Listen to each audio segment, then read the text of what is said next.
What's up, everybody? Paul Hickey here with NoOffseason.com Sports Card Content Network. Welcome to episode 2 of the Basketball Card Strategy Show. I'm excited to be here today, and we have a special guest on. His name is Gary from Hoops and Cards, another basketball card podcast that you may have heard of, and also hoopsandcards.com. So Gary and I dive into several topics on this episode. First of all, my basketball card rankings at nooffseason.com are a big topic.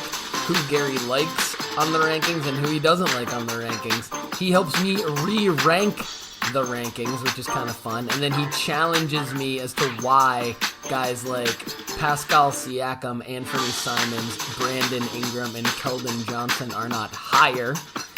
And he drops us some sleepers. And also, he drops a wonderful piece of knowledge as to one retired basketball player that he is targeting cards for.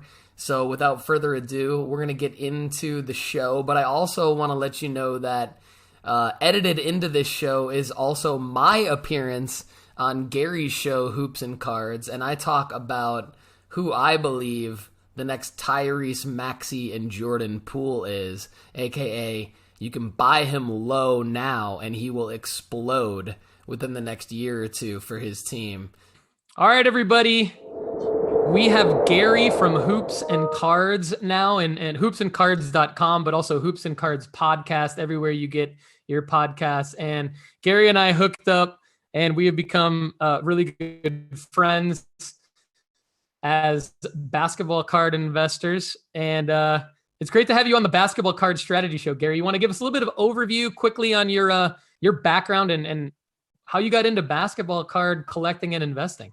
Oh, sure. Paul, thank you so much. It is a privilege, and it's going to be so much fun to be on your show here, the Basketball Card Strategy Show. And yeah, it's been great connecting with you, man, to find another guy that loves to do a deep dive on players and rankings and the prospects and Darius Garland. We clicked on that because my background, I'm from Northeast Ohio, Cleveland Cavaliers fan for life, and been back into sports cards, specifically basketball cards, the last 2.5 years. And after about a year into that, I'm like, I need to just break down and start a podcast. I love talking about this stuff. There were very few podcasters talking about only basketball. And those that were, they were like 3 weeks behind what was actually going on in the league or in the market. And I'm like, can't we just talk about last night's game? Or can't we talk about the deals that I can find right now? It didn't help me to hear what somebody else got on a deal 2 weeks ago and they paid $600,000 for. Like I started with just a few dollars, and my wife's like, yeah, go have fun with this this thing. So I've been buying and flipping and doing the podcast for over at Hoops and Cards for a little over a year. And it's, as you know, I mean, it's so fun, all the people we get to meet and the conversations we get to have. So it's a thrill to be with you today, Paul. Thanks. Yeah, thanks for being here and congratulations on the show. I know it's hard to stay consistent with the podcasting, but you've certainly done it. So congratulations on that. And yeah, I love your point about not being Captain Obvious. That's it's kind of the way that I say it is like, I did notice when I got back into buying sports cards a couple of years ago as well, I did notice kind of the same trend of people talking about what's gone up in value. And that it took me a while to realize like, that's actually not where my head needs to be. It needs to be more along the lines of like the player scouting to try to figure out who's next. So that's actually a pretty good segue because you and I both think that way. Give me maybe just a few guys, as many guys as you want, or as little amount of guys as you want of who's next, like who hasn't even come close to hitting their peak basketball card value yet. And what cards would you buy of theirs? So for me, the highlight of the last 2 years, just as a basketball card collector and fan, has been getting in on Darius Garland's and buying a ton of Darius Garland cards before anybody else, or before most people. My regret is that I bought mostly cheap cards that were like $10 or less, or graded cards that were $50 or less. But getting in on Garland and Tyrese Maxey and some of these other guys just a little bit, that's been a blast. So like you, yeah, I'm looking ahead. Who's next? Which guys do I think have potential to break out next season and hit the card market values? Whether it's good news or bad news, some of them are already doing it. Like I'm a bit frustrated at Jalen Brunson right now for having such a good playoff run because he was my guy. I was starting a stack of Jalen Brunson cards and Prism Silvers, and like this guy is, still $10 or less. You can find a lot of really good cards, and he was initiating the offense, getting a lot of points. Luka was counting on him, and the team, now that Luka's had a few weeks out with injury, Jalen's really stepped up, and some are talking about him as the key player, right, to their playoff hopes this year and maybe their future if they lock him up. But Jalen was one I was looking at. The other guy was Desmond Bane, and to see Desmond Bane, this is some of this, you guys, in picking future stars or future breakouts, you're kind of at the mercy of fate, like, because Desmond Bane doesn't get as many shots this season if Dylan Brooks is healthy, or if Ja Morant was never out, or if Jaren Jackson could make a 3-pointer. like Desmond Bane doesn't have to score as much and show what he can do, but he ended up doing that in March and April. And then here in the playoffs, we're seeing him struggle the last few games. I think because Memphis is trying to figure out, look, we got Brooks, we got Morant. Oh, now we don't, we've got Zaire Williams, we've got Jaren, we've got all these guys that want to shoot, and we're not really sure who we are. But I had Bane and Brunson as big, and I love what Anthony Simons did in January and February before they shut him down. It seemed like Portland would acquire players, and then if they started to do well, they shut them down. They shut down Josh Hart. They shut down several players that they acquired. Simons was averaging close to 30 a game for 2 weeks in a row. They shut him down because according to the trades they made, they would lose draft picks if they finished, in a playoff spot. So I loved what Simons was showing. Maybe, I don't know if you're asking for younger guys, but I see a lot of potential. Well, no, I mean, yeah, I think all the guys you just mentioned are not even anywhere close to their peak as well. And I think they're all very affordable. So yeah, my advice to the audience would be like, you can probably buy some of their bigger cards. I would avoid like the cheap ones. I would go for, you can get Maxey's bigger cards for still less than $500. You can get probably whatever Bane card you want for, with a few exceptions, for around the same price. And I do think that, while I'm not a huge Simons guy, I do think that there's probably a lot of room for his prices to grow as well. But every single one of the guys you mentioned, I agree that like they're not really close to their peak yet. But yeah, if you have other, like, I consider them flyers, but like a little bit safer flyers. Yeah. If you have anyone else you want to throw out there that's like they could totally flop, but that you might have a beat on, it'd be interesting to hear your thoughts. I'll stick my neck out there on some of these, and I also am curious about your thoughts. But I'll just say the guys on my list of I'm buying them personally, or I have their cards, and I believe in them, but I could be just as wrong as I was last year with Nickeil Alexander-Walker, right? And Jalen Noel, and I was big on Julius Randle, and his cards haven't done anything. But I like Bones Highland from Denver.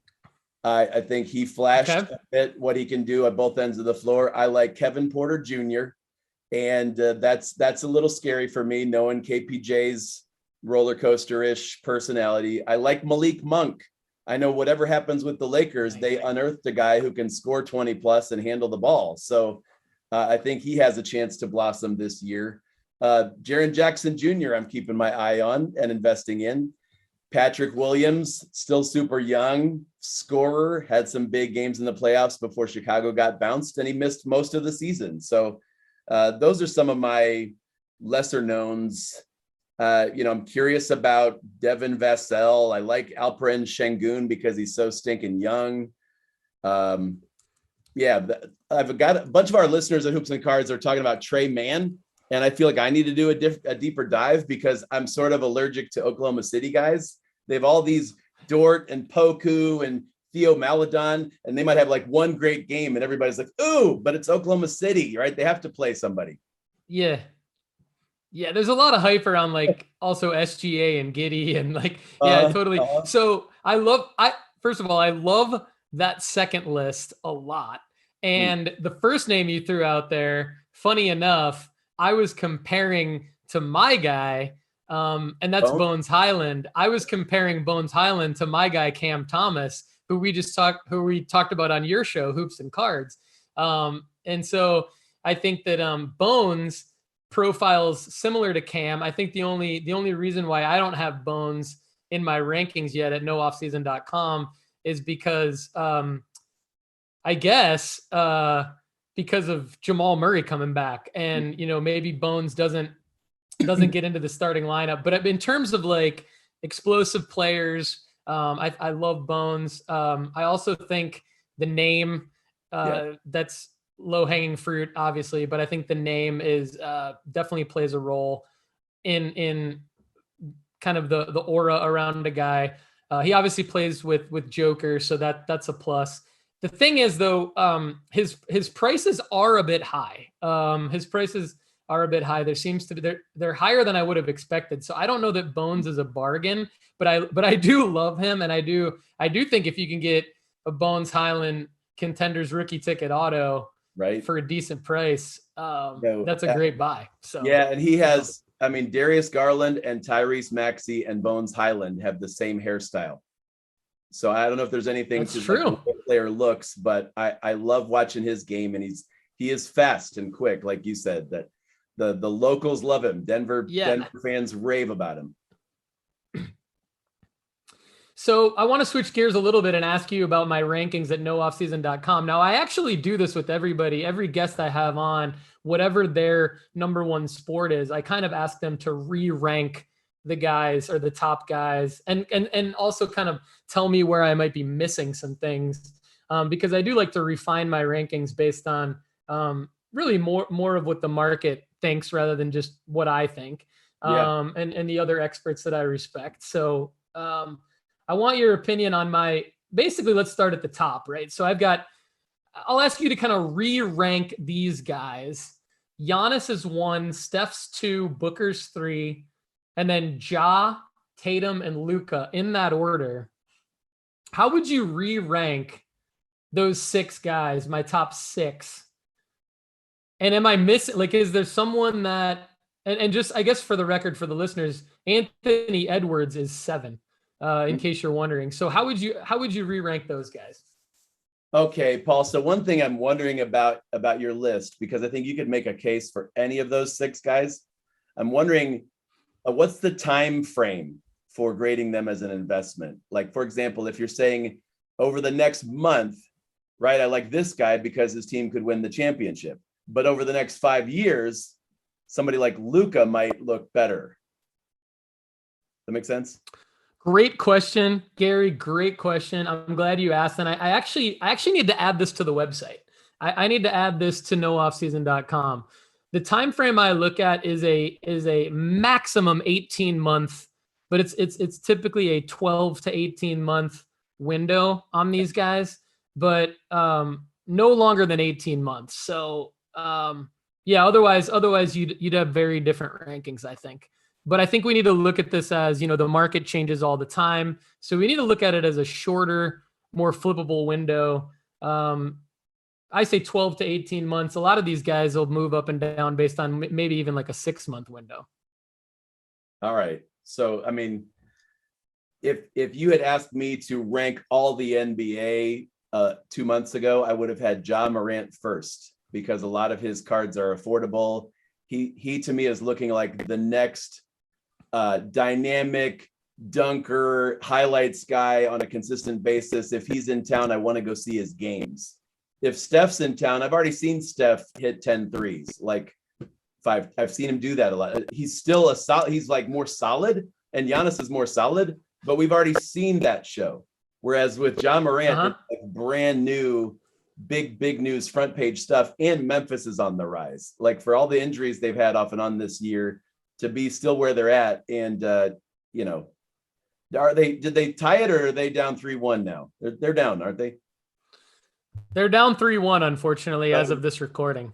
yikes! So maybe Ja is a buying opportunity in a couple months, but I still see him as, Yeah. man, there's so much upside in what the market's going to think of him. Yeah. That may be my only change. I like that you have Tatum ahead of Doncic. That just shows you're paying attention to what's going on, in the league. Some guys still have Luka in the top 3, and you can't argue it. But yeah, I mean, Tatum's pop count is much lower because he's 2017, and that was kind of, I don't know this for a fact, but my understanding is that the 2017 print run was maybe the last one that had like more reasonable numbers versus 2018 and on. But yeah, Luka being 2018, and we all know his pop count. We all know Ja's pop count's ridiculous. So I think, I think these basketball rankings will look very different when the NBA season ends, as we get closer to the finals over the next month. Check back at nooffseason.com because these will be different. But yeah, good call on Ja. I like your perspective there on him. What do you think of just guys that I'm missing? Because when we were on Hoops and Cards podcast, you kind of mentioned that you thought I was a little crazy for not having certain guys on there. Who would you add to my top 50? Because you've become familiar with it recently. Sure. That I don't have on there, and who would you maybe take off that I do? All right. I mean, there are a few names. There's the list. There's a few names where I'm like, how is this guy not on the list? You have Scotty Barnes on your list. You have, I think, Fred VanVleet still on it, right? And you have Gary Trent Jr. I recently removed Fred VanVleet. I recently removed him. Okay. And how is the best player on the Raptors not on your list? Pascal Siakam finished the season on fire, close to 30 a game and running the offense for Toronto. I'm a bit shocked, Paul, that he's not on your top 50. And he's low print run. So there you go. That's one I would add. Love it, Gary. I'm gonna have to go back and do some more research. Who else you got? Look at his last 2 months. And then I'm not sure I'd have Anthony Davis ranked so high. Maybe it's just I'm tired of his show too. Like, hey, I'm awesome. And then I'm injured for 6 months. And it seems like he's done that a lot. And he's not a number one on any team that's done anything. So I'm not crazy about him, but that might make him a good buy because you've seen what his cards got up to, right, 2 years ago. And now what a bargain thing they are. But I guess I could say the same thing about Damian Lillard and Bradley Beal and some guys that, that same 2012 print run. But I thought Davis was high. I love Maxey. I when I see Maxey and Garland, I'm like, why are they so low? But I have them higher rated than everybody on the planet. Okay. Partially just I love watching their games. So do you want good more stuff? So I'll add? Go ahead. Well, I'll throw out a few things that I've actually considered changing. I'll get your take on these. I have considered considerably moving Ben Simmons and James Harden down. Kawhi Leonard down, RJ Barrett down, De'Aaron Fox down. I guess in lieu of, I would move up DeJounte Murray, maybe Jimmy Butler. Obviously, Cam Thomas is going to continue to move up my rankings, I believe. I think Karl Anthony Towns maybe needs to move up. What do you think about those calls in general? I would move Jimmy Butler up. And some of this, how much of your list is projecting the market and how much is reflecting current market trends? Because I'm sure that any list, there's a bit of both. And I'm like, Jimmy Butler deserves more hobby love and street credit than he's nowhere close to getting the value that his game actually does. He's a Hall of Famer. He's on the 1 seed. He's dominating every night here in the playoffs. And yet his cards are still dirt cheap compared to Cade Cunningham. Like, I get that new stuff is flashy, but that's a good question. None of my list reflects actual on-court performance or legitimacy of how good of a basketball player you are. It all has to reflect your upside for your cards and what your upcoming markers are to move your card value up. Because, if this were a basketball player ranking, it would look very different. You'd have Butler, you'd have DeMar DeRozan, you'd have a ton of guys. Klay Thompson would be higher, but it has to reflect like pricing, opportunity, upcoming opportunity, hype. There's just never been any hype around Jimmy Butler. As good as the Heat are, I've got Tyler Hero in my top 21 right now.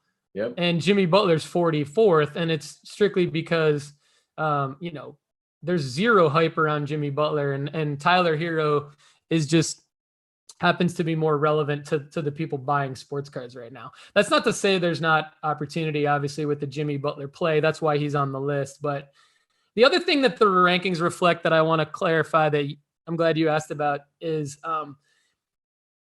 these are not necessarily what I would do. These are what I would do if someone gave me their money. So if the way that I had to think about my rankings is I had to think about it like, if someone gave me $10,000 to spend on their sports card investments, how would I build a portfolio for them to get to 20,000 eventually, to get to 12.5, right? Like, and not dip down to 5. And so, and the reason I say that is because like, if these rankings were what I would do, I'd have Gary Trent Jr. in the top 10.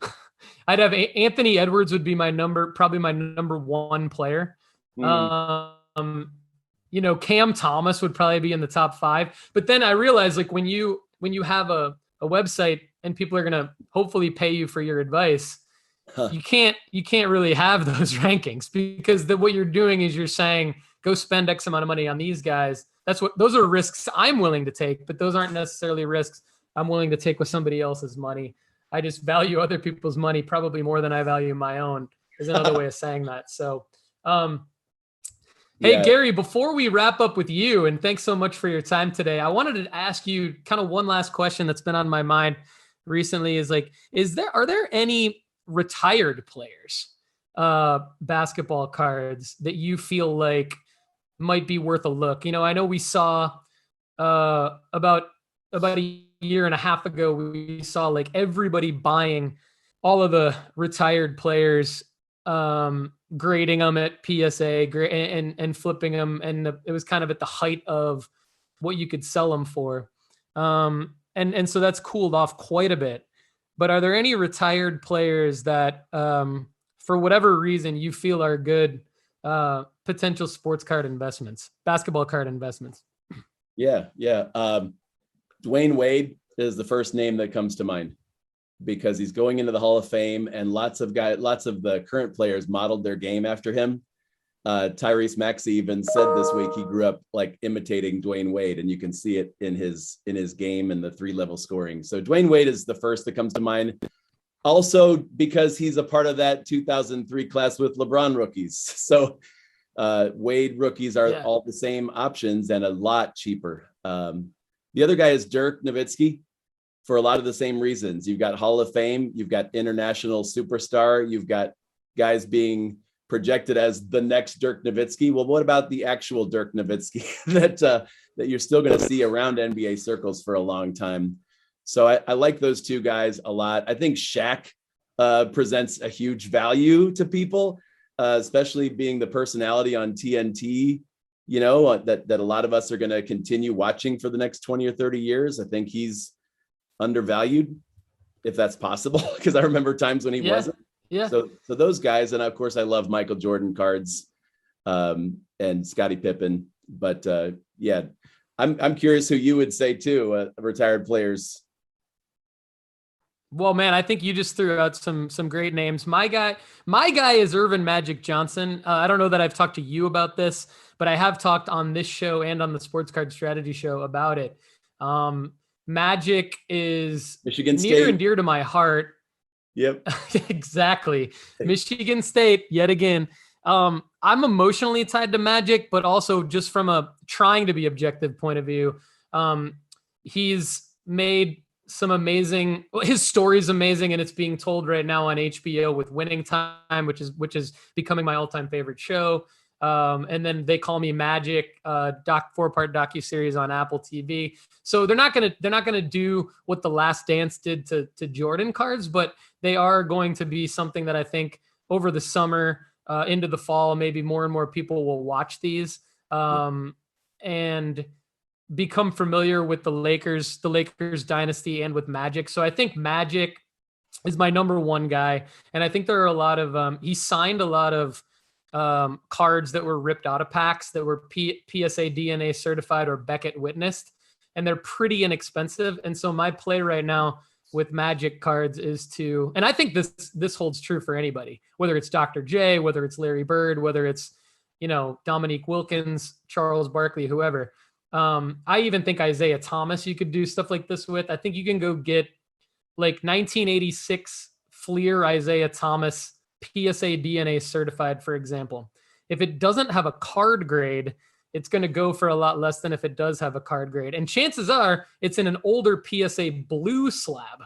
So my play, which I've already bought probably 5 or 6 of these types of cards, is I'm gathering them up and I'm planning on having the Beckett witnessed ones and the PSA non-card graded ones in PSA slabs with a card grade and an auto grade.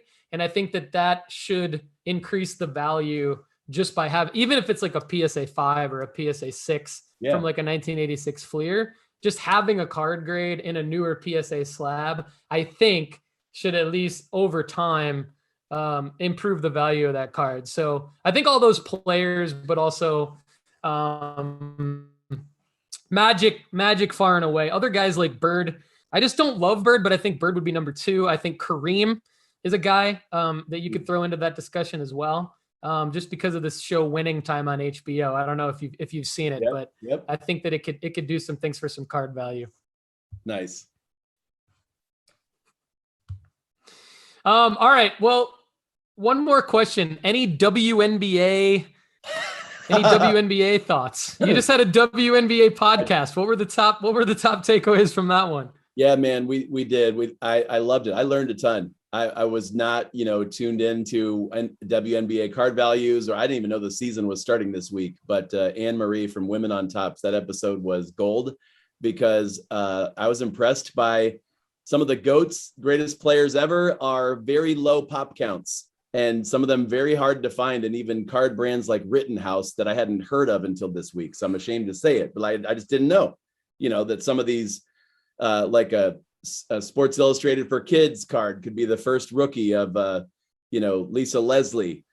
So I've been looking, because of the arrival of Prism WNBA cards the last couple of years and seeing those on retail and seeing the Sabrina Ionescu cards everywhere, I was at least curious, hey, is this a good investment? And the answer is yes, if you're buying it, just like with NBA, if you're buying the right cards or the right players, yeah.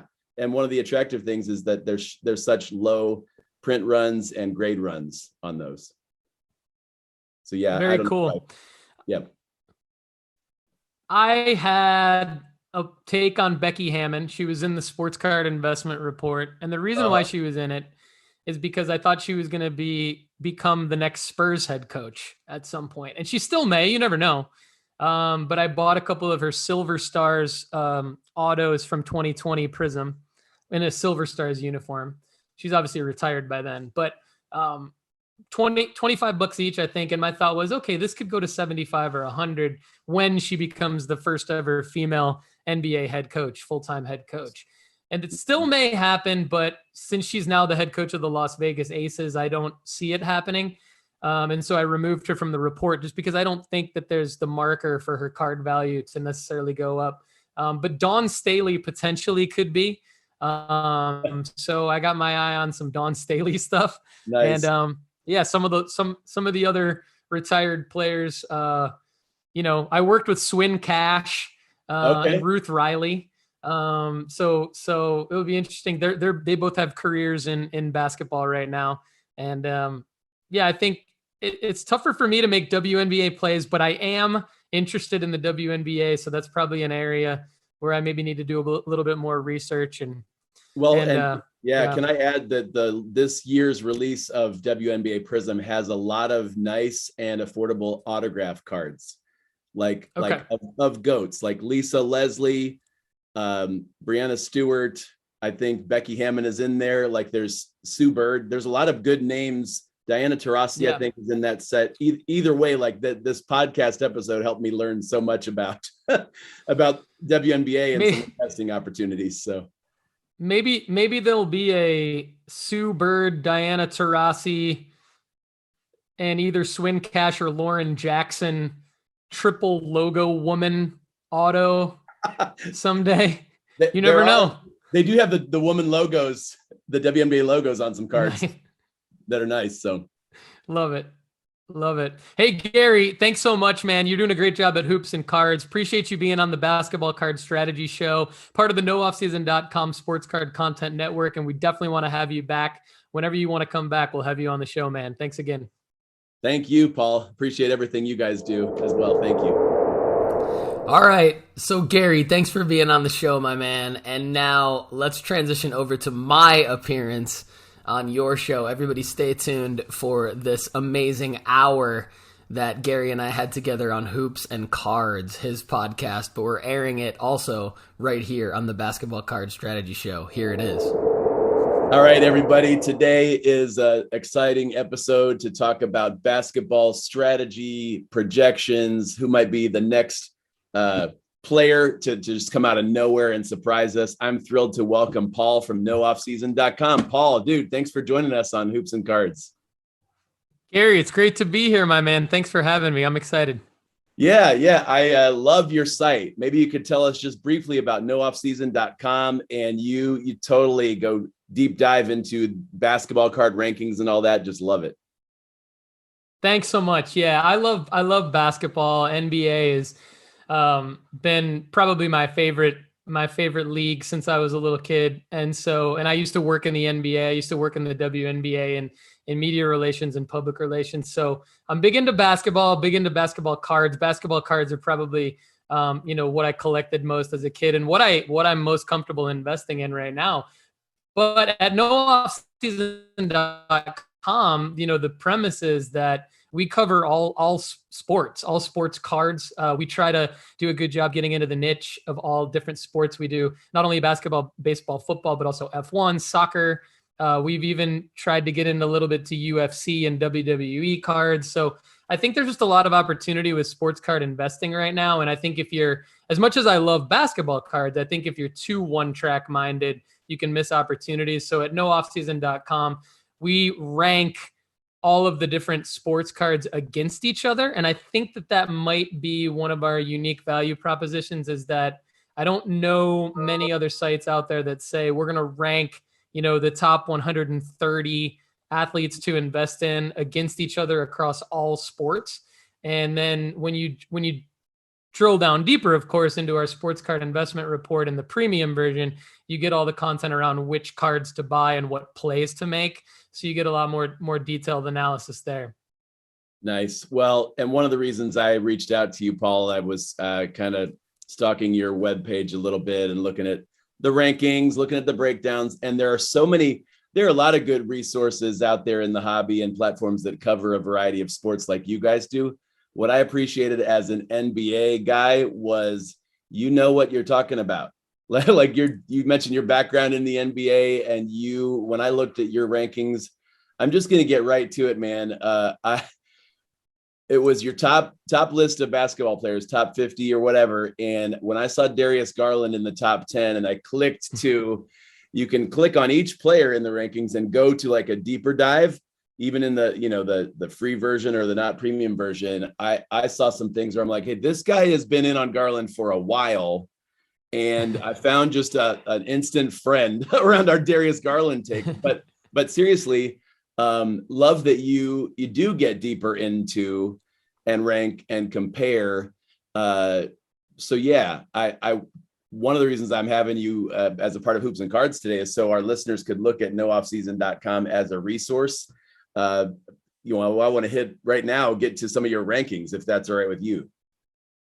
Yeah, absolutely. And just real quick on Garland, I mean, Yeah. I hate being Captain Obvious. I think that you're not Mhm. valuable as a content creator if you're just repeating what everyone else says. So I believe in thought leadership and having unique takes. And yeah, of course, like I don't want to be clickbaity, but I think that sometimes, you do have to take risks to make money in sports card investing. And with Garland, yeah, I'm very high on Garland. And I did at one point have him in my top 5 overall rankings, and now he's in the top 25. He's moved down just a little bit, but yeah, man, let's go ahead jump into the basketball card rankings. Well, and since you continued the Darius theme, like let's talk about him first and get him out of the way, because our listeners are kind of tired of hearing about him, because I'm a Cleveland guy, like I'm a Cavs season Yeah. ticket holder. Seriously, have been hearing about Darius.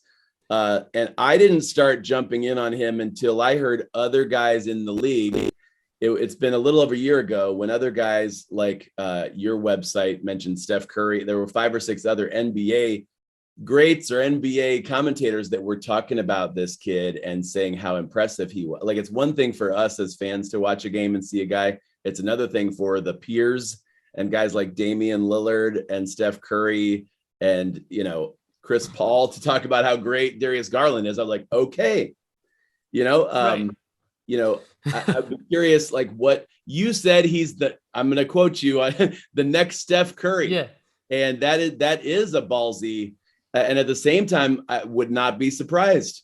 What puts you out on the limb to go that far? Because Steph's number 1 or number 2 on your rankings. So Yeah, Steph's been number 1 pretty much all year, and I just moved Giannis up to number 1 and Steph down to number 2. But Darius is the next Steph Curry, quite simply because I'm paraphrasing Steph Curry. Steph Curry thinks that Darius is the next Steph Curry. And so that was kind of, I'm paraphrasing Steph from a quote that he gave to a media member, over, I believe, sometime over the last 12 to 18 months. So it's definitely not something that is, it's not like he came out and said that yesterday, but right. Steph has made comments to media members about Darius Garland. And so because of that, that's what originally got my attention on Darius. And then I started doing more of a deep dive into just his profile, his background, how he projects out to be a number 1. He already is, I think, even though they've got Mobley and Allen, and they've got a good, but he's number 1 there in Cleveland. And so I think to be the next Steph Curry, you've got to be the number 1. You've got to be on a playoff team. You've got to be an all-star. You've got to be able to hit shots from the logo. I mean, Garland check all those boxes for Garland, and you got to be quick, quick twitch. And, I've talked to some people that played high school basketball against Darius Garland in Tennessee because I used to live in Tennessee when Garland was there. And so, high school basketball is one thing, pros another, of course, but just all the different things put together with Darius kind of gives me the confidence to make that call that does he go on and win 3 championships? Does he break the all-time 3-point record? All that stuff. I don't know. But is he the next number 1 point guard in the NBA? I believe absolutely. And that's why we're friends, Paul. Thank you for seriously, dude. It is exciting to see. I was thinking about him. I don't know if he has the kind of year he did without Colin Sexton getting hurt, because it kind of forced the Cavs to pick a number 1. And it forced Darius, who's younger than Colin and came in, to Colin's world. And at times it's been hard for him to defer. He is a selfless player for the most part. I think the Cavs worked on getting him to take those big shots in the fourth quarter, and he's coming around for that. But I love it. I want to get into your top 50 basketball list, because I think we'll hit on, I've got at least 10 guys to ask you about. And some of these are going to be like right on, and I'm right there with you. And others, it's going to be like, what are you smoking? Like, what are you thinking? But one that you mentioned already, I love it.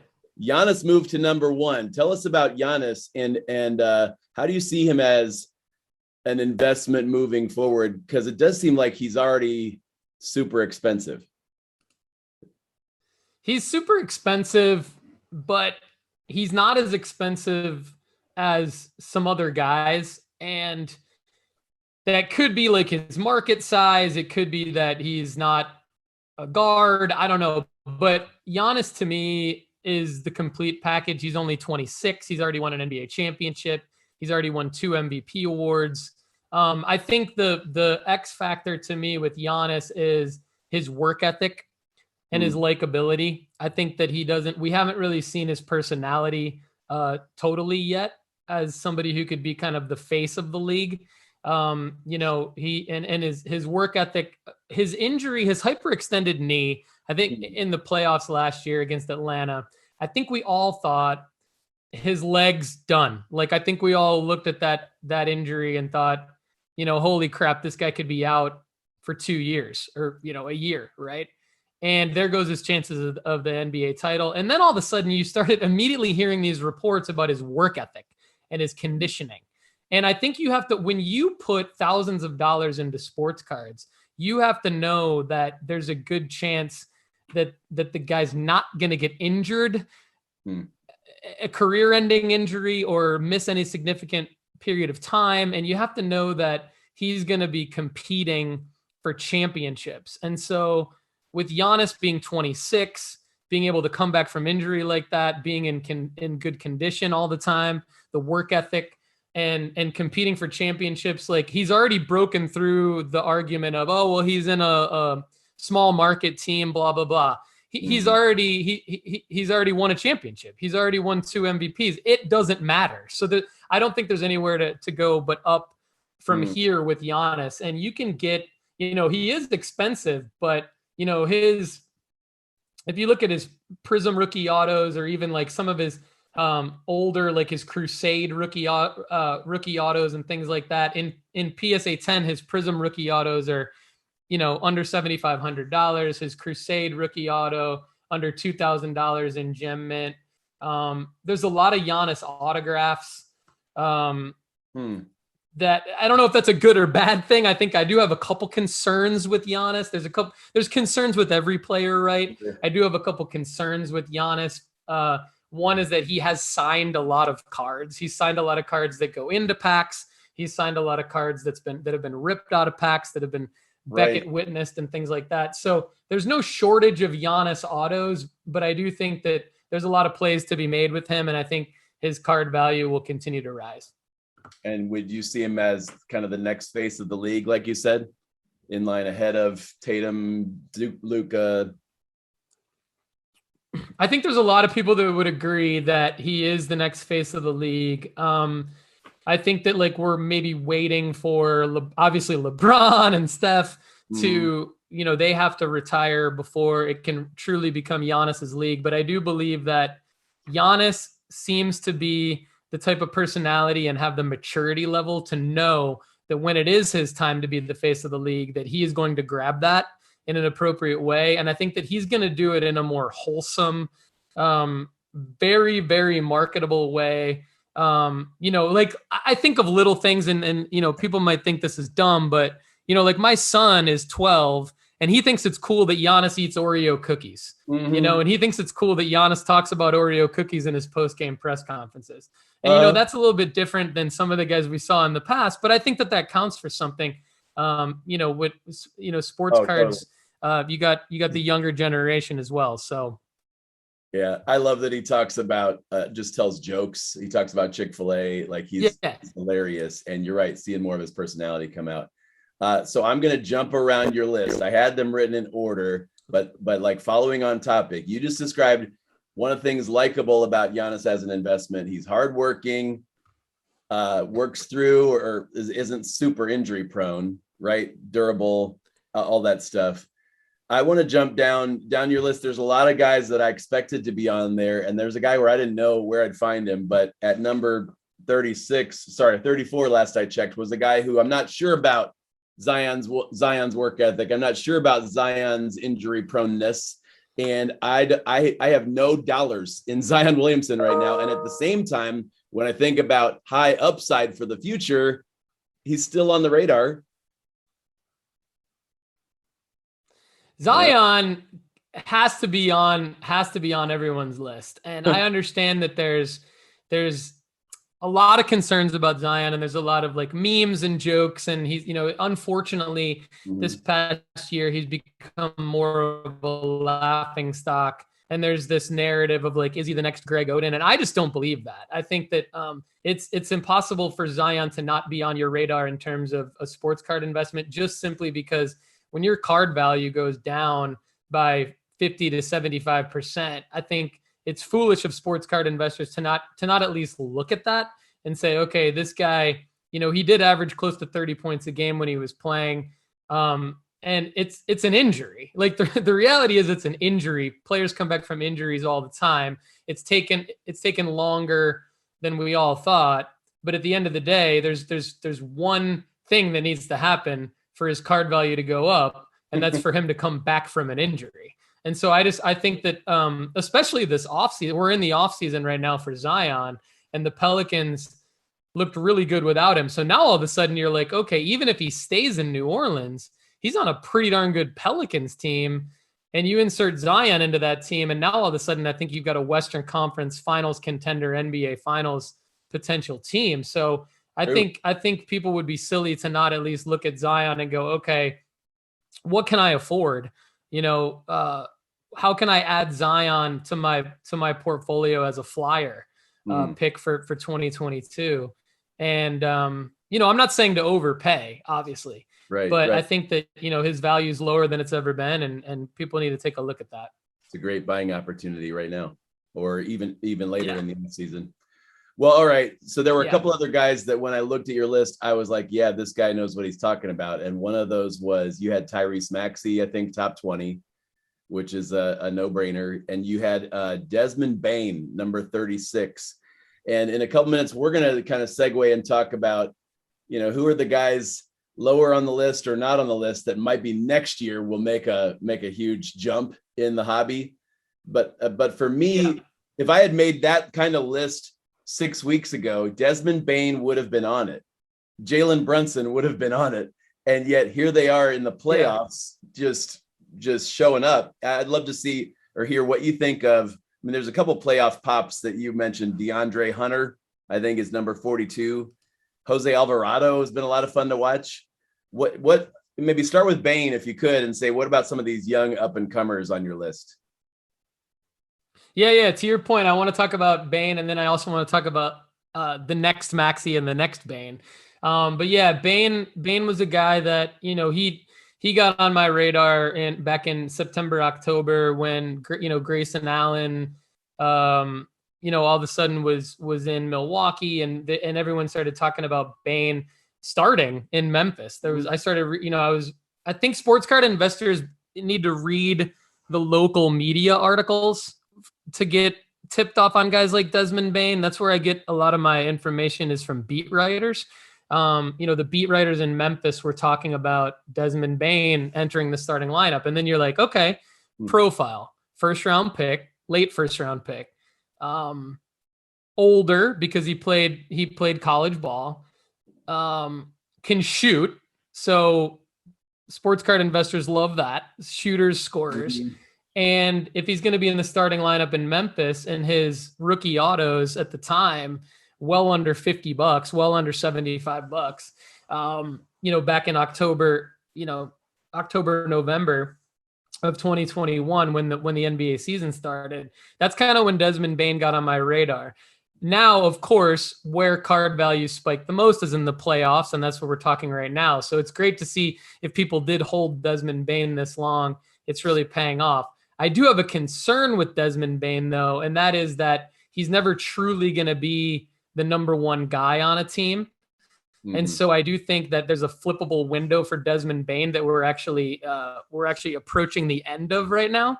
I don't see Desmond Bane being someone that you should necessarily go out and buy right now, expecting his card prices to increase quite a bit, unless, you really want to hold him for 2023 Grizzlies playoff runs or 2024 Grizzlies playoff runs, which is like super risky.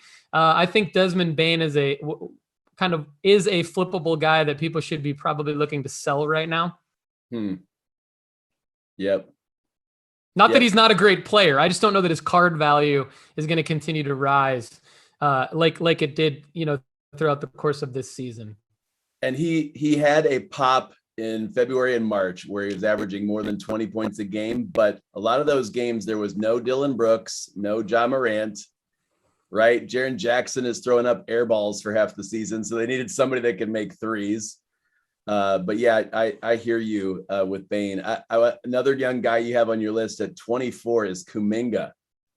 What am I missing, dude? Because I would not have Kuminga in my top 50, and maybe it's because I'm anti Golden State, being a Cleveland guy. I was shocked to see Kuminga on your list and no Keldon Johnson, no Anthony Simons, no Brandon Ingram. You've got Kuminga up there, and this. Oh yeah, man, Kuminga put you on the spot, Paul. I told you we were coming. So what do you got? Well, sports card investing is just as much about hype as it is about player performance. And no one brings the hype of this year's rookie class like Jonathan Kuminga. I know you've got Cade Cunningham. I know you've got Jalen Green.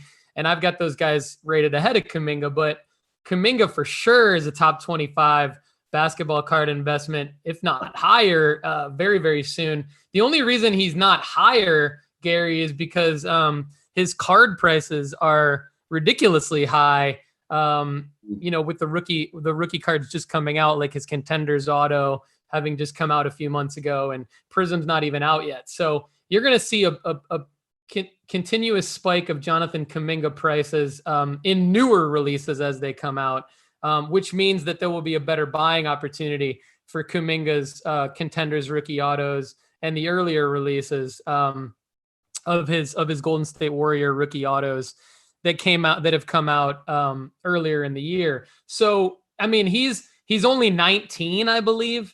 And so he's a guy that just, I don't know if you remember Jason Richardson. Oh yeah. From back in the day, but I just feel like Kuminga is going to be a much, much, much better version of Jason Richardson. I mean, I think he's the future of the Warriors. I mean, him and Jordan Poole, right? Future of the Warriors. And I just got him rated really high.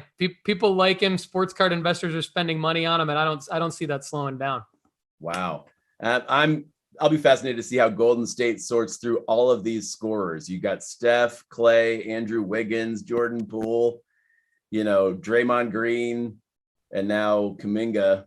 I don't know what they'll do. Yeah, I mean, James Wiseman. A couple more notes on Kuminga. I mean, Draymond Green, I don't think is going to play that much longer. I just really don't. I love Draymond Green because I went to Michigan State. Just mentioned Jason Richardson, but not many people do. But I don't think Draymond Green's going to play that much longer. Kuminga can play like 4 different positions. So they've already started working him in the starting lineup at age 19. I mean, you look at Steve Kerr's starting lineups this year, and Kuminga's made some starts even when the other guys are healthy. So to me, that's a sign that like they like this kid. And I mean, I think next year you're going to see some really big performances out of Kuminga. So he's not cheap. And I don't know if that's the reason why you don't like him, but yeah, he's a guy that I'm definitely high on. Oh, our listeners at Hoops and Cards, they know I'm Cleveland guy. And every time I see Golden State play, I have post-traumatic stress syndrome from losing 3 finals to the Golden State Warriors. So yeah. But, dude. So hey, Gary, the other guys you mentioned, you said Anthony Simons, Brandon Ingram, and who was the other one? Keldon Johnson, Spurs. Yeah. So Keldon Johnson, I put out a piece of content about him. I do like him. He doesn't have stuff that I think is going to spike from a card standpoint. And I also, if you look at his profile versus Kuminga's, I'll try to quickly break all this down. Yeah. Like San Antonio is not a team where I think more than one player can come off of that team and really have a great sports card investment profile. And to me right now, that's DeJounte Murray. If I'm spending any money on any San Antonio Spur, it's DeJounte Murray, because he basically averaged a triple-double last year without anybody really noticing it. And so I think that he actually profiles as a guy that could, like, I'm actually really high on him. And I think he could be the next guy. It sounds weird for me to say like he could be the next Darius Garland because we're talking about Darius Garland, who really hasn't done anything yet. But I think that like DeJounte Murray profiles as like potentially my next Darius Garland because it's like, okay, I've spent quite a bit of money on Darius thinking he's the next Steph. Sure. I'm probably going to start to spend some money on DeJounte Murray, profiling him as a guy who, you know, they're both first-time All-Stars. They're both kind of the same player. They're just in different conferences. But yeah, I like him a lot. So, and Anthony Simons, honestly, like for if you are a basketball card investor only, which I know most of the audience here is, I can understand spending money on Anthony Simons. But he just, I just don't see him as a guy that will have a large market outside of maybe like really, really niche, true basketball card people, because Portland, he's just, I don't know. He's just not a superstar type caliber player in my opinion. I do like Brandon Ingram. You didn't have Damian Lillard on your list either. I don't have Lillard. Lillard's a guy that I thought about, but I just, that's a good question too. With me, it's all about mark. So my list is my investment report at nooffseason.com is all about markers. So what markers does Damian Lillard have coming up in his career to jump his card prices up other than the Hall of Fame? Yeah. Is he going to lead the Portland Trailblazers to an NBA championship? I don't think so. No. And I think you have to have some markers in your career coming up. And you have to have really investable cards, and Lillard's kind of at the age where you kind of, it's like Kawhi Leonard.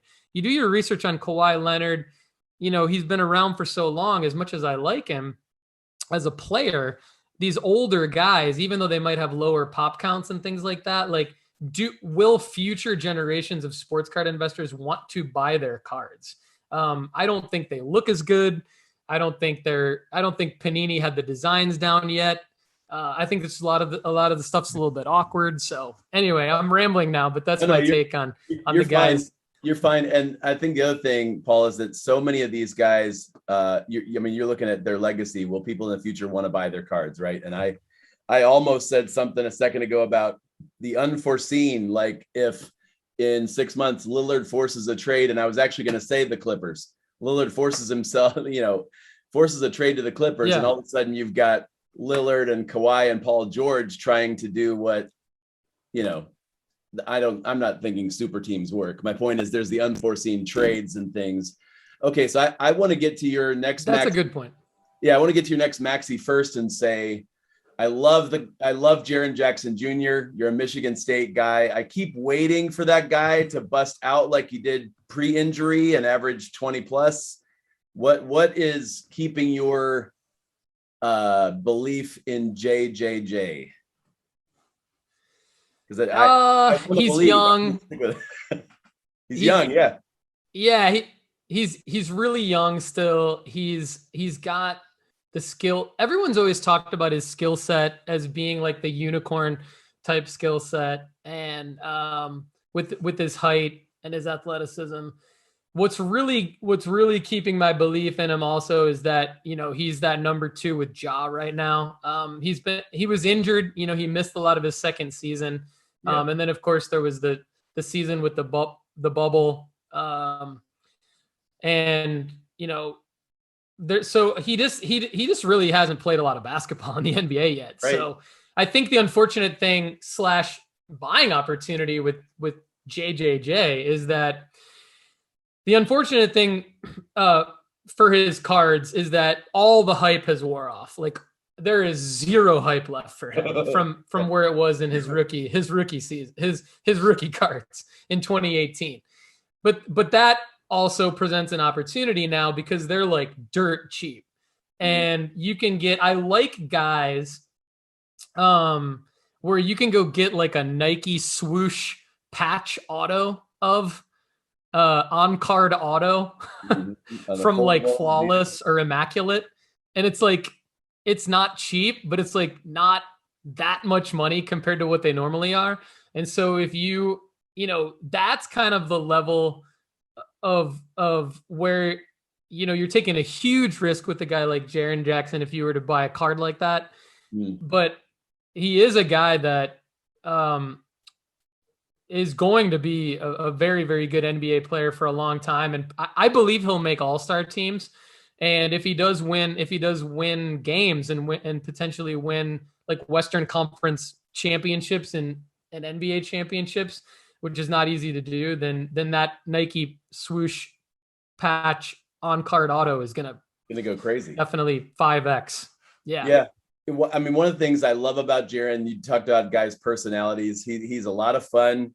He plays aggressively. Like it must lead the league in games fouled out this season. And offensively, he is frustrating to watch. You probably know this because he will shoot from anywhere at any time. And often it looks like chaos. And at the same time, when it's working, it's awesome. Like he has the potential to take over a game. And he just, if he can get that shooting percentage up to where it's been, that he could take off. Yeah, I wish he was way more aggressive and it's hard to say from way far away as an outsider, like someone's drive, like level of drive, because everyone in the NBA has a high level of drive and intensity. So you can't be an NBA player without that. But my concern with Jaren, the reason why he's not higher, honestly, is because he doesn't have like that Giannis level sort of intent where you just know you just don't know if he's going to fold or if he's going to go crush someone. And you want him to just go crush someone. You know what I mean? Yeah. I like that he's funny that he's fouling out, but are they, I don't know, like, are they ticky-tack fouls or are they stupid fouls? Bill Laimbeer foul? Yes. Well, maybe Ja will light a fire under him in the off season, and get him pumped up to win some championships or to at least be the best Jaren that he can be. And I guess with that in mind, for guys, as you look at next season, what they could be, right? You brought some guys to toss around, to kick around. Who would you say? Because I love talking about this. We want to talk about what's going to happen in the future. I don't need someone to tell me that Kobe White's cards went up 50 cents last week. I need someone to tell me what is going to be a good investment this summer, because that player is going to get opportunities, or he's doing more than people realize. Yeah. I just slammed. All right. So let me other podcasts right there. I just went there. Sorry. No, I often have slammed other podcasts. Not to be mean or rude, but I just think there is a lot of repetition out there, and if people want to slam me, that's fine too, I guess. But I will set the stage for who's next, and I'm super excited about one guy in particular. Because he is a rookie this year, and the Contenders rookie autos are out and they're selling on eBay. And are you sure you want to tell people this? Because you and I could make a lot of money if we just kept these secret and didn't go live with this. But you're okay sharing this with. I'm okay sharing it because I'm in the business of creating content, and I really want to be historically correct. So I want to put it out there, be historically correct. I think, maybe I'll make more money that way. Maybe I'll make more money that way than I will flipping the cards. We'll see. But I have bought this guy's Contenders rookie auto. I bought like 4 of them already. Okay. And they've all been for under $100. 2 of them have been for under $35. Nice. And I think that this, I would be absolutely shocked and blown away if these are not worth 3 to 4 times that much money at the beginning of the NBA season and in February and March next year. And before I reveal his name, I just want to do a little bit of profile because I do believe that you have to look at like who's going to be the next Jordan Poole, who's going to be the next Tyrese Maxey. Jordan Poole and Tyrese Maxey were both late first-round picks, so there wasn't a lot of hype around them initially. They had to come in and they had to play very well. They had to light up the scoreboard. They had to light up the stat column. And they had to play for winning teams before people started to notice them. And unfortunately, a lot of people are talking about Jordan Poole and Tyrese Maxey right now, which doesn't necessarily do sports card investors that much good. So hopefully the name I'm about to drop is going to do sports card investors a lot of good, and that is Cam Thomas of the Brooklyn Nets. I believe Cam Thomas is the guy that we should all be going out and buying right now. And I hope people do go buy a bunch of his stuff because on eBay, you have to search Cameron Thomas, by the way, because Cameron Thomas is the name on his actual card. So people who are listing his cards are listing them Cameron Thomas most of the time. Contenders rookie auto, Cameron Thomas. I just said, I bought 4 of them recently, but he's the 27th overall pick out of LSU. I believe that, a few things. On his own, he's a phenomenal player and scorer who kind of fits the Tyrese Maxey profile where he can play both guard positions. B, Kyrie is flaky, right? And he might not be back in Brooklyn. He can leave Brooklyn if he wants to, I believe. I don't know the ins and outs of his contract situation, but I was researching Kyrie for the Sports Card Investment Report, and I don't believe he's guaranteed to be back in Brooklyn next year. So you better believe Cam Thomas slots into the starting lineup next year if Kyrie's gone. And then number 3, I just, watching the NBA draft, just everyone was talking about he slid to the Nets at 27. Everyone was talking about no one's taken Cam Thomas yet. I think he might be the next pick. And then when the Nets got him, everyone was like, oh my God, the Nets get even better. And he played well this year. He averaged 8.5 points, 2.5 rebounds, in only about 17 minutes. Every time he got over 20 minutes, he was easily into double figures, 15, 16 points. So I just really like Cam Thomas, and curious to your thoughts as to that call. Well, he is on my list as a guy that had a pre-pop this season, meaning when he got a lot of playing time because of Kyrie being out. That was a big part of it, and played really well. It's funny. I had the benefit of reading your basketball card rankings, as you updated them the last couple of days, and I that was going to be my guess. Was Cameron either Cam Thomas or Kuminga? Not sure how cheap his autos are, but Cameron Thomas, I see it. I'm not saying that he would be my number one, because it sounds like you've got him number 1, and there's not like a 1A coming. There's maybe some runner-ups, but nobody that's right there. Well, I got a bunch of other guys, but Cam Thomas is he's in his own tier for me, and one of probably the main reason why he's in his own tier is his pricing. His pricing is ridiculously low. It's almost like nobody knows who this guy is. $35 for his Contenders rookie auto, and then you get a serial numbered version for less than 60, and then you get like a Contenders rookie patch auto for well under 500, well under 450. To me, that's just ridiculously cheap when you compare. Jose, people want $70 for Jose. People want double the amount for Jose Alvarado that Cam Thomas is selling for. And that makes no sense to me. Right? They just see the excitement and the Sports Center highlights. And yeah. So Cam Thomas. I'm with you on the Kyrie's flaky, might not be there next season. That's one thing I love about this pick, honestly, is, and also that Cam played so well this season in a year where Durant, he went all out in the regular season. He played, and Cam was right there next to him. So I see it as a possibility, because one of the things I look for is opportunity. Like, how much is this guy gonna? Even in the draft in the offseason, is a team going to clear a path for a young guy like Cam to come and start, right? And to get more of a high profile, score more, have the ball more. So I'm with you on that. I'd love to hear the rest of your names, or who else is on your radar there. Yeah. My next 2 favorite sleepers are Miles Bridges and Deandre Hunter. And they're both small forwards, which is not a particularly popular position for sports card investing, but Miles Bridges is it's obviously another Michigan State guy. So you've got the Cavs homer-ness, and I have the Spartans But Miles Bridges is, he had a breakout season in Charlotte this year, and he's due for a contract extension, I believe, this offseason. So there will be some Miles Bridges talk, contract talk. He'll either get a big one like Jaren did, or he'll go somewhere else, which can obviously do some things for sports card value.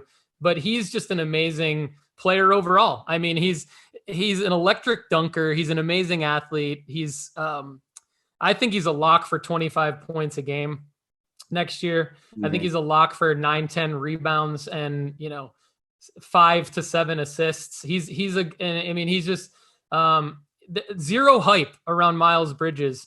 But I think Miles Bridges is a guy that when you look at his game and you look at what he brings to the game, he can be an all-star sooner rather than later. If he continues to play with LaMelo Ball, I think that's actually a really great situation for him because of the attention that LaMelo brings, and Charlotte hopefully being a playoff team sooner rather than later as well would be good for Bridges' value. He just hasn't peaked yet. He's a guy that I think sports card investors, if you time the market correctly, you can continuously make money off of a guy like Miles Bridges. You should always be able, there's certain guys that you should always be able to buy low and sell high if you time the market. And I just think Miles Bridges is one of those guys. You're not always going to be able to sell him at a premium. Right. But there should be times when he's NBA player of the month because he had just a bunch of ridiculous slam dunks and averaged 30 points for the month. That's when you sell him, right? And you buy back in later. And then Deandre Hunter, much like Jaren in a way, just hasn't played that much NBA basketball yet. He's been injured most of his career, but he was actually drafted 1 pick before Darius Garland, I believe. So you can thank the Atlanta Hawks for that move, right? Yeah, the Cavs wanted Hunter. They needed a wing. Yeah. I'm so glad he wasn't there. Love Darius. Yeah, and so, I mean, Hunter's just dirt cheap. I mean, he's just absolutely dirt cheap. And he's a great shooter. He's a great defender. He's not like a super electric player, but I mean, Contenders rookie ticket auto out of 25 for less than $150. Contenders optic blue prism auto out of 35 for less than $90. National Treasures RPA out of 99 for less than $1,000 on card auto. Those should all go up. I mean, the only concern with DeAndre Hunter is injury because he's been injured, but as long as he stays healthy, I think he's the number 2 on Atlanta into the future. And I think Atlanta's a playoff team. So I think DeAndre Hunter is a great player. He's probably like, okay, I'm picking him over guys like Anthony Simons and Brandon Ingram kind of thing. So I really like DeAndre Hunter. Yeah, dude, the Hunter had a great playoff series. It's not his fault that they got bounced.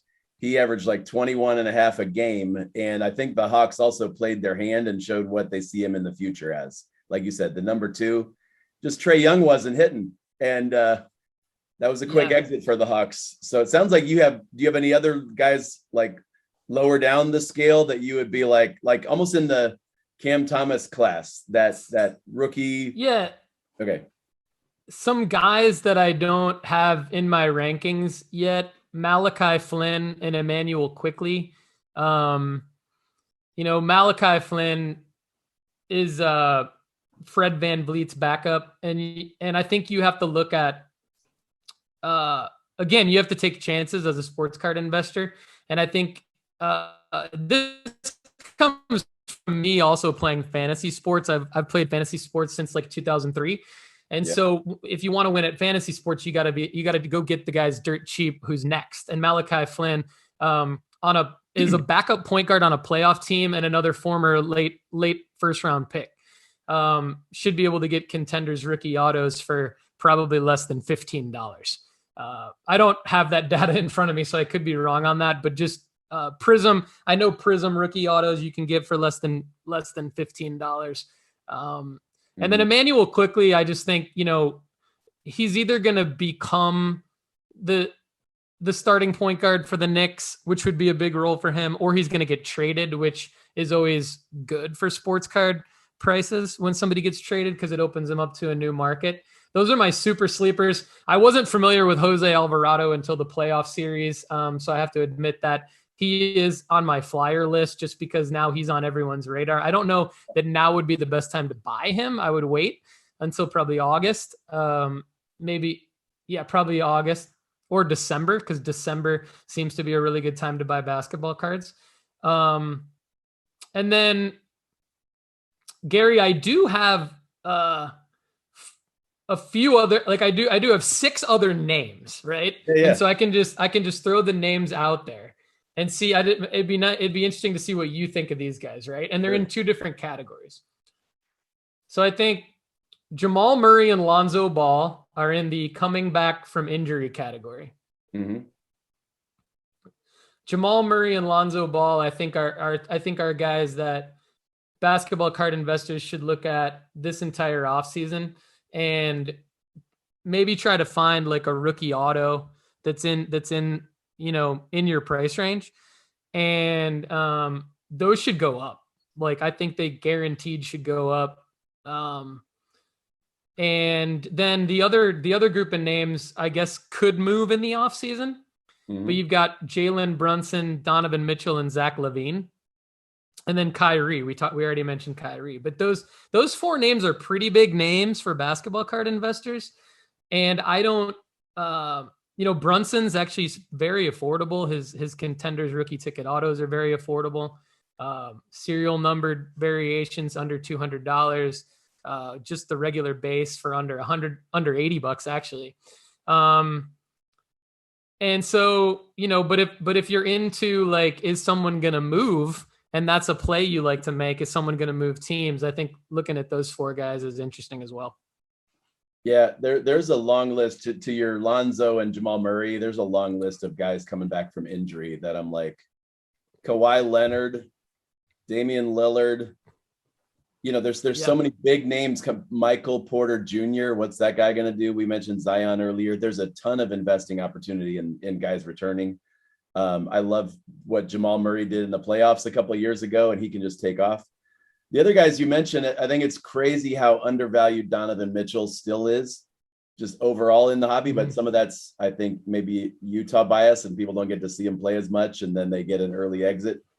I love Jalen Brunson. I'm just frustrated that he's already showing what he could do. I was hoping he'd keep it quiet for the offseason, and I could pick up a lot of his silvers and autos, and now it's like crap. Still a good deal, especially if he goes to a place like New York Knicks, somebody that needs sorry for quickly if he goes there, but if a place that needs a point guard as like one of their last pieces. I think Zach LaVine is awesome and undervalued still. And, one of the things I like about your list of guys is you've got a mixture of, hey, there's these new rookies that people don't know who Malachi Flynn is, or they don't know who Cameron Thomas is yet. And so there's some bargains there as those guys grow. But you also got some guys that are like 3rd or 4th year players.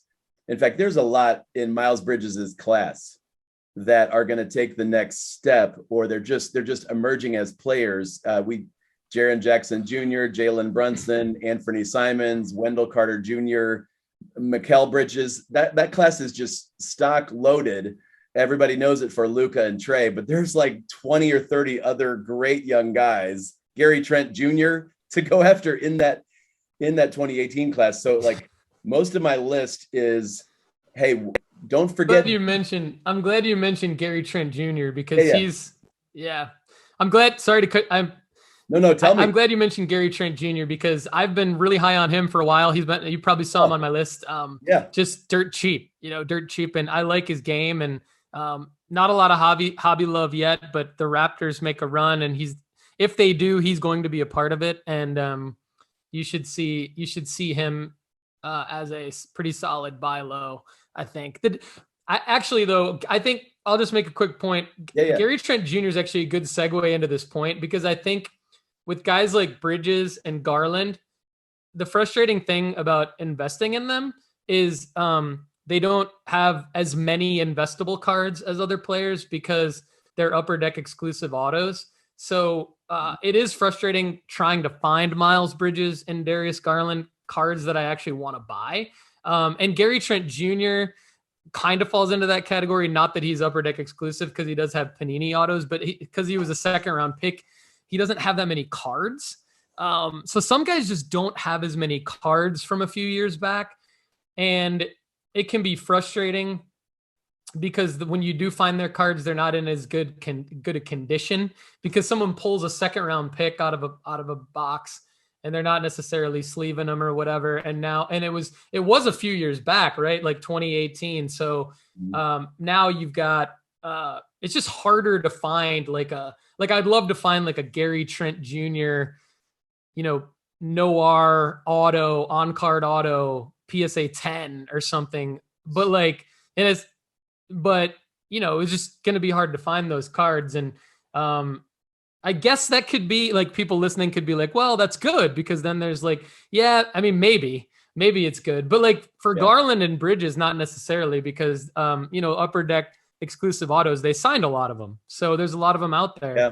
Doesn't mean there's low pop count. It means they don't have Panini autos, which kind of sucks, but that's okay.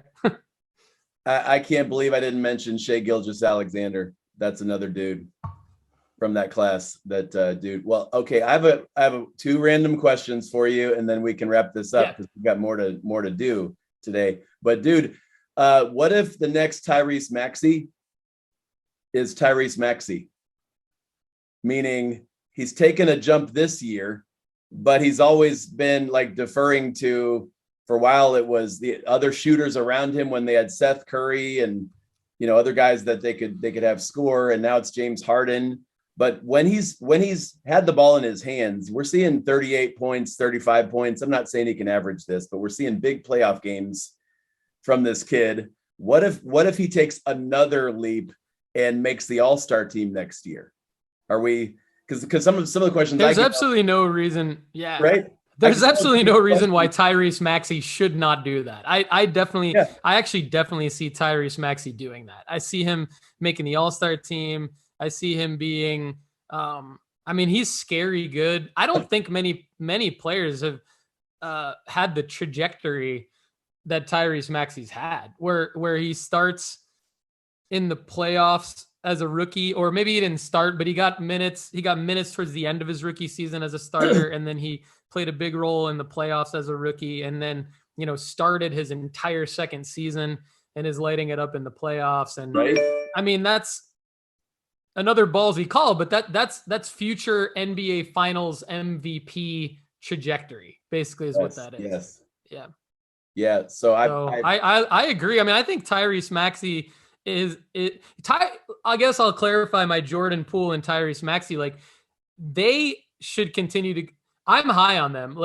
They should continue to go up and up and up and up. No problem. But it's not too late to buy them right now. Yeah, we're not too late. Yeah, wait till the off season. Just wait till the off season. Wait till the off season. The NBA playoffs, when these guys are lighting it up, and now, as of this recording, Golden State's up 3-1 over Memphis. Just not the time to buy Jordan Poole. It's just not. Right. Just wait. But yes, buy Jordan Poole in August or in, whenever things cool off a little bit. Yeah. Awesome. Well, Paul, dude, it is great to get to know you better. And the more I hear you talk about players I love, the more I feel a connection with you, and I'm grateful for it. I consider nooffseason.com it's now a tab, a favorite on my browser. I'm going to be checking your rankings on the regular basis. It's crazy to me that we got through, 30, 40 minutes here and didn't say the words LeBron James. And LeBron is, I think he's 11th or 12th on your rankings. And I'm curious what you would say, because here's where I'm at personally. I've been wanting to get in on a LeBron rookie, a graded rookie, for about a little over a year now. And I'm so glad I haven't yet, because the 2003 tops, those prices have almost cut in half from what they were a year ago. And I'm I'm about ready to jump in, but I'd love your take on just the LeBron market overall, because I obviously he's not done, but right now he's on vacation and nobody cares, Yeah, I think it's probably a good time to buy LeBron.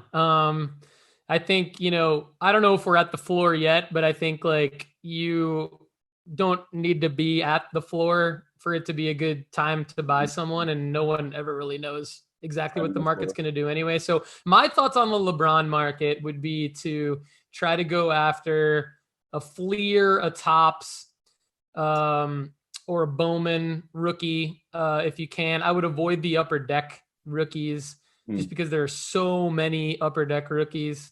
They're like, my son got really excited because he got an upper deck LeBron rookie at a card show, and he didn't pay that much money for it.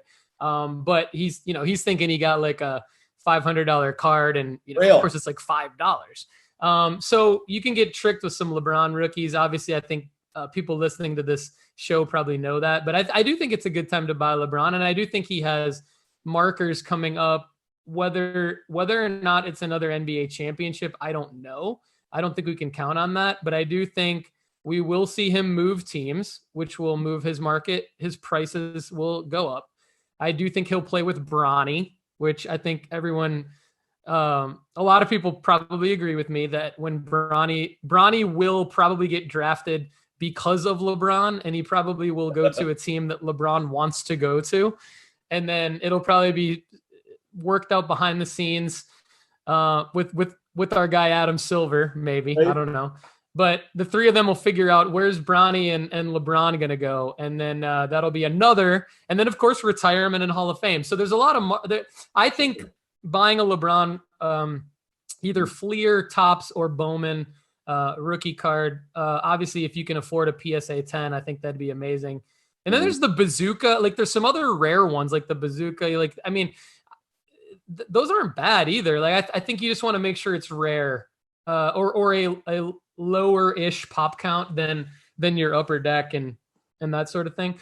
But yeah, I think there's a lot of markers for LeBron, even though he's kind of at the end of the road in terms of being a dominant player. He'll probably dominate for another year or two, but he's pretty close to being done. So. Well, you're listening to a podcast from Akron. I'm a kid from Akron, and LeBron has impacted our community and our region in massive ways that we get the local view of how he's so generous. But yeah, rooting for him to have at least a couple more good years. And the Bronny thing, I think it's probably already scripted somewhere, and they're just looking for, the right movie director to plan the whole, the next 10 years.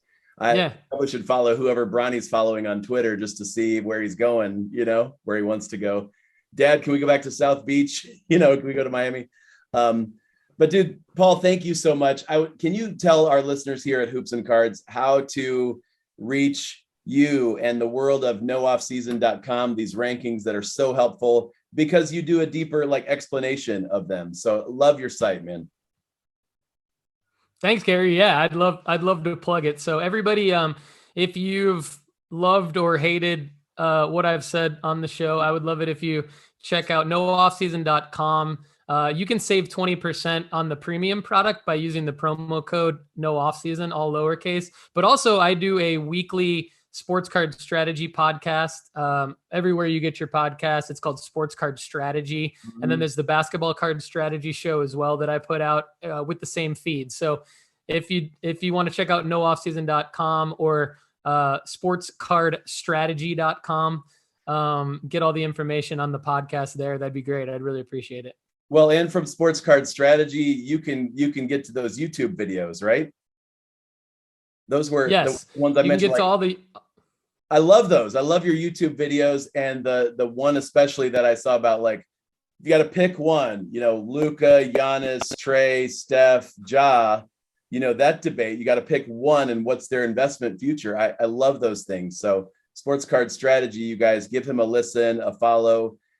Check that out. Paul, thank you so much for your generosity dude, with your time, and also with just helping us out today, because I think we're going to make a lot of money on Cam Thomas and maybe some Malachi. Yes, let's do it. Maybe we'll be giving you a kickback for that. Not that you asked, but I think those are good picks. So Gary, you are the man. Keep up the good work. I really enjoy Hoops and Cards, and it's great being on. Thanks again. Awesome. Thank you so much, Paul. All right, everybody. That was episode 2 of the Basketball Card Strategy Show. Thank you for tuning in. Again, I'm Paul Hickey with the NoOffSeason.com Sports Card Content Network. Be sure to subscribe by going to sportscardstrategy.com for all the quick links to subscribe to us on Apple, on Spotify, on YouTube, and join the Facebook group so that we can connect with you and help you with your sports card investments. And don't forget to check out NoOffSeason.com's Sports Card Investment Report, where you can save 20% by using the promo code NOOFFSEASON, and save at marketmoversapp.com. Get your first month for only $1 by using the promo code NOOFFSEASON as well. Thanks everybody for watching and listening to the Basketball Card Strategy Show. Have a great day.